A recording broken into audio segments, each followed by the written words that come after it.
What's going on, everybody? Welcome back to J&K All the Way. First things first, if you have not already done so, go ahead, click that subscribe button and join the family. Make sure you hit that notification bell too so you are notified every time we post a video. All right, you guys, so today's video is not going to be a long one, but I do need to update you guys on a couple things. As you guys know, I haven't been behind the camera and, we haven't made a video in a while. So let me go ahead and give you guys a rundown of what's been going on. Month of April here in Spain was crazy. Basketball-wise, it was crazy. We had like 12 or 14 games or something. Like it was wild. It was wild. We playing like every other day, sometimes 3 games in a week, sometimes like it was crazy. Traveling and everything. And we were getting our ass kicked. Just to put it simply, we were getting our ass kicked for sure. And it wasn't looking very promising. So then you fast forward a little bit until the beginning of May. We had the Champions League Final 8 coming up. We didn't have a good month of April, like I just said. So going into Champions League was, for us, we were very confident. But, from the outside looking in, it's like, they're looking a little shaky. But champions do what champions do. We went into the Final 8, and we got it done. We played 3 very tough games, but we got it done. And we're your first Champions League back-to-back champions. 2020, 2021, back-to-back, baby. So, me personally, and I know for everybody on the team, that's a huge accomplishment. Huge accomplishment. 3 trophies in 1 year is almost unheard of. So, it was very good for us and very good for the club, for the city, and it was just historic. After Champions League, we had 3 games to finish off the season, the regular season, and we went 2 for 3.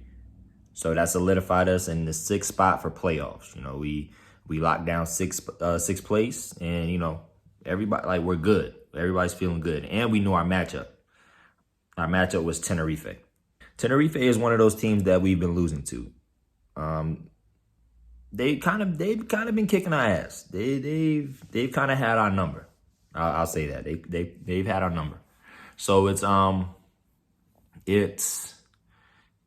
was very fitting for us that we got them in the first round because in our heads we was like, they kicked our ass all year. We got them in the playoffs. We gonna get them. We gonna knock them off. So.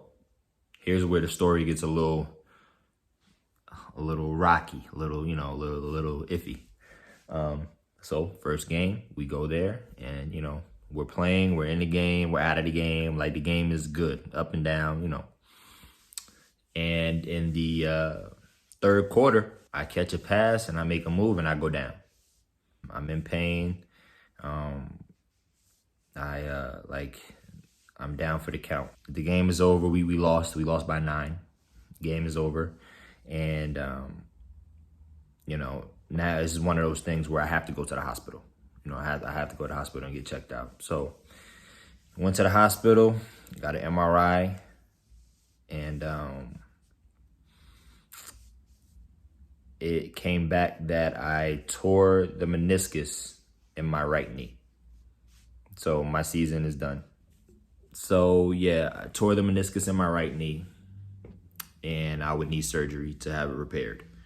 So, we get back to Burgos. We leave the next day. We get back here to Burgos, and the doctor, our team doctor, wants to see me. He wants to see me. He wants to see the scans from the MRI. He just wants to check everything out and make sure everything is good. So, I'm at home. I'm chilling. I'm like, I'm going to go in today. He's going to let me know how bad it is, what the next steps are as far as the meniscus and, just so I can start my road to recovery and be back, And in my head, usually meniscus tears, just from what I've seen, some of my friends have and like other professionals have, meniscus tears, you're not out for a long time. They're one of the knee injuries that you can kind of recover from fairly quickly. So, even though I was upset that it happened, I was still in a good headspace. Like, okay, a minor setback, major comeback, I'll be all right. So I get to the gym And, you know, everybody's looking at my scans and stuff, you know, and they're speaking in Spanish or whatever. So, you know, and I see them pointing at the screen or whatever. I'm like, what are y'all saying? You know, like, tell me, like, what's going on? The doctor looks at me and he's like, for me, it's clear. Tore your meniscus right here. I'm like, yeah, okay. I was like, okay, that's cool, because, you know, they told me that. He was like, yeah, and the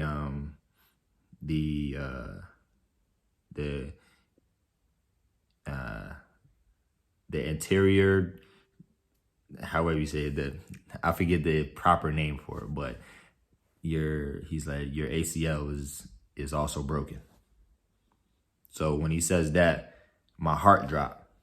My heart dropped, my jaw dropped. Because it's like, as an athlete, ACL is one of those words you never, ever, ever, ever, ever want to hear. You never want to hear a doctor or anybody saying anything is wrong with your ACL. Or you never even want to hear the word ACL. For me, that's like that's like a omen. Like, you don't want to hear it. So I was like, wait, what? He said, your ACL is torn. So, you know, I'm like, that's a hit. Like I said, that's a hit.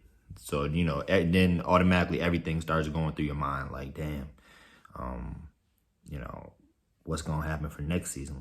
I'll be out I'm going to be out for a while. And, you know, all of these things just start going through your head. And, you know, it's just like, you can't even really process it. I kind of got a slight light of hope, slight light. A few doctors kept saying that they couldn't really tell from my scans that my ACL was torn, so they don't really know. So I'm like, okay, maybe it is just my meniscus. So my agent put me in touch with a doctor from Madrid. So me and the trainer, Sergio, shout out to you, bro, for helping me out and driving me around and all this stuff. We went to Madrid to go meet this surgeon. And he told me before he even did all of the movements and stuff on my knee, he was like, your ACL is definitely tore. Like, it's definitely broken. From looking at your scans, you have 2 bruises on different sides of your knee. And that can only happen when they touch. Basically, if my knee is like this, and there's a top half and a bottom half, they twisted. One went this way and one went that way. So they twisted, and he's like, that only happens when the ACL isn't there, because the ACL restricts your knee from moving, you know, in awkward directions. He showed me everything on a scan, and it's confirmed. I've torn my ACL and my meniscus in 2 places. I'm finishing up my 9th year. I went all these years making sure my body is cool, making sure, like, no risk. Well, I mean, there's always risk for injury, but just making sure everything was good with my body. And now at the end of the season, one little move and you know, my ACL goes. It's part of the business, the worst part of the business, but, you know, it's a part nonetheless. So it sucks. Definitely sucks. I actually have a clip of the video. Just found this clip of when I got hurt. Cuarto, Lenovo Tenerife se vuelve a abrir el grifo de las pérdidas. Horton, madre mía, madre mía. Uy, cuidado, rodilla derecha. Se retuerce de dolor. Ken Horton. Es que yo creo que... Ken Horton se va a ir para el día de hoy. Y vamos a ver si está preparado para el segundo partido. For everybody that has wished me, given me their well wishes and all of their support, I appreciate y'all. I love y'all. And just like I said earlier in the video, a minor setback for a major comeback. These guys, they take risks with their body literally every day. On game days, they're putting their bodies at risk for diehard fans, for the glory of whatever team and employees they're working for. Whatever club has instilled the trust in them to take them all the way. They're literally putting their bodies on the line for just the entertainment of everybody else, and for the personal satisfaction that when they get that win, when they get to that championship, when they break new obstacles that were set in front of them, they do that knowing that they are risking their bodies every day. Every time Kenny steps on a court before a game, he goes off to the side and does a quick prayer, because you just never know what could happen to you. You never know how this game is going to pan out for you. It's not just about wins or losses. At that point, it's about giving glory to God that you've made it this far and that you're trusting that he's going to take you further. And we as wives or significant others, we watch on the sidelines all the time when they step on that court, and you're taking that chance at watching something bad happen, knowing that the next few months of your life could possibly change at any point. So, I mean, as much as I was looking forward to a summer of like relaxation with my husband,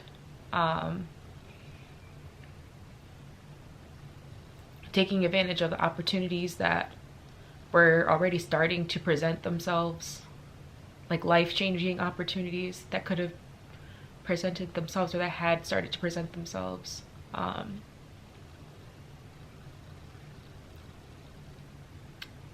It just sucks. I feel bad for him, but I know that it's my job to make sure that I help see him through it, and to make sure that it's as easy of a time. I mean, an ACL injury is never a fun thing to witness, watching like happen in a game, when you're watching a game on the TV. Whenever you watch someone else go down with that kind of injury, in a wife's mind, you always wonder like how it would be if that ever, God forbid, happened to your husband. I mean, this is gonna affect every opportunity that he had waiting for him for next season. So, I mean, it just sucks. He didn't deserve it, but it's just the way things go in this business. He'll have surgery next week, and then he'll come home and rehab starts, and it's going to be a long couple months, but I know that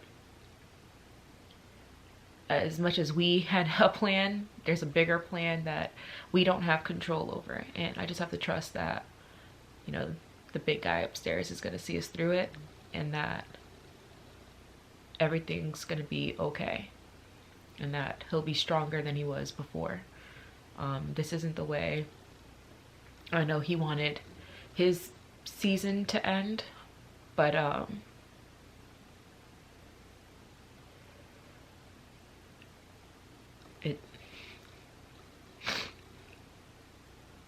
it gives him something to look forward to and to work harder at, and to defy the odds that are against him now.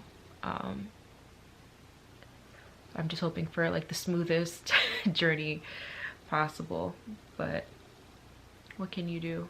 You know, you see it happen to so many other people.